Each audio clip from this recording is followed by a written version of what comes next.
News this morning, we are learning more about the death of a social justice icon and pioneer for women in politics, Senator Dianne Feinstein. Now, Fox 48 Capitol reporter Eytan Wallace is covering local news that matters in Anaheim, where the Republican convention begins today. Eytan, this is a sudden development. Talk to us about what you've learned so far about Senator Dianne Feinstein's death. Well, good morning, first of all, to both you, Richard, and to Melanie and everybody in Sacramento. Yes, here in Anaheim for the GOP convention, what we've learned so far is that, well, she has passed away at 90 years old. Remember, in recent months, she's had several health complications relating from shingles and other complications. Now, remember, though, we do not have an exact confirmation as to her exact death right now, but just in recent weeks, we learned that even she had fallen at her home and what her office described as what was a minor fall, but it all dates back, again, those complications from shingles. She was back at home, away from Washington, D.C. earlier in the spring for 2 months, recovering at her home in San Francisco. So that's basically what we know about her health up to that point. We do not know, of course, the official cause of death at this point, but again, she was 90 years old, California's longest serving senator, and also important to note, with Barbara Boxer, was the first woman and the first Jewish woman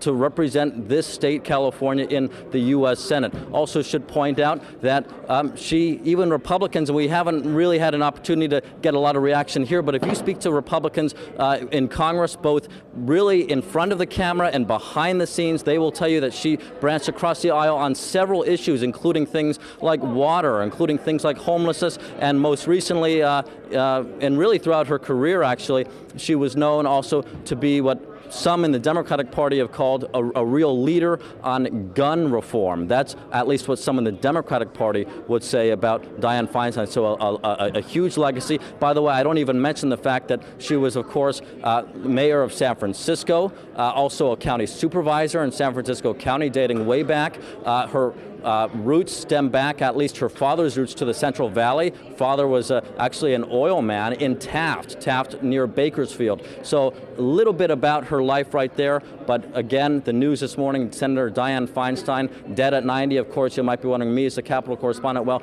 a huge now conversation turns to Governor Gavin Newsom. Governor Newsom has long said, and he actually, by the state constitution, he is the one who is now going to appoint the successor to Senator Feinstein. He has long said, even most recently, that he intends and has promised to select a black woman for this role, but most recently he also specified that he plans to do it in the sense of what he calls a caretaker, a limited caretaker, until, of course, the 2024 election, when we have major candidates running for that seat. That seat, of course, getting a lot of attention because of who's running. We have Congresswoman Katie Porter, Adam Schiff, and Barbara Lee. Those are the three major Democratic candidates running for that seat. So there you have it. A lot for this story, but once again, Senator Dianne Feinstein, California's longest-serving senator, dead at 90.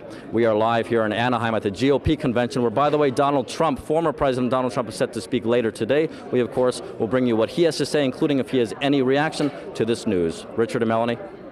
Thank you so much for all of those details. Yeah. And I remember when she announced that she was stepping down as senator, Senate Majority Leader Chuck Schumer said she had the longest standing ovation in the office, in the Oval Office. Minutes and minutes. In minutes. That just shows just how much she touched everyone there. And she's just so accomplished. What a great woman. Again, dead at 90 years old. Eytan Wallace, thank you so much for joining us.